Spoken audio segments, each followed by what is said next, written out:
ጨንፈር ሚኒስትር ትምህርቲ ዞባ ማእከል ከም መቀጸልታ ናይ ተዓቅምን በቅዓትን መምህራን ከም ንምባል ዘካይዶ ጻዕሪ ናይ ኮሌጅ ትምህርቶም ዛዚቦም ኣብ ዞባ ማእከል ንዝተዋፈሩ 500 መምህራን ኩነታት ተማሃሮ ንምግምጋም ዝሕግዝ ስልጠና ሂቦም ሰልጠንቲ ዲፕሎማን ዲግሪን ትምህርቶም ዛዚሞም ኣብ ስራሕ ተዋፊሮም ዘለው ኮይኖም ፍልጠቶም ናብ ተማሃሮም ብኸመይ ከም ማሕላልፉን ተማሃሮም ብኸመይ ከም ዛሊን ዝሕግዞም ስልጠና ከም ዝቀሰሙ ኣብ ጨንፈር ሚኒስትር ትምህርቲ ዞባ ማእከል ሓላፊ ውጥንን ስልጠናን መምህር በላይ ሃብተጋብር ገሊጾም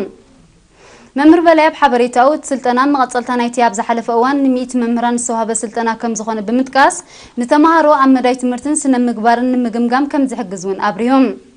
ነት ስልጠና ዝሃበ አባል ጨንፈር ሚኒስትር ትምህርቲ ዞባ ማእከል መምህር ስምዖን መሓር በወገኑ ሰልጠንቲና አገዳስነት ዝተዋሃቦም ስልጠና ተገንዚቦም ኣብ ስራሕ ብግቡእ ክጥቀሙሉ ተላቢዮም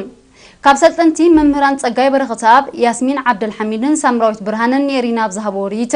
ዝተዋሃበ ስልጠና እዋናውን ሓጋዝን ስለዝኾነ ብግቡእ ክሰርሕሉ ምዃኑን ብምግላጽ ከምዚ ዓይነት ስልጠና አገዳስነቱ ቀሊል ስለዘይኮነ ንካልኦት መምህራኑን ክወሃብ ኣዘኻኺሮም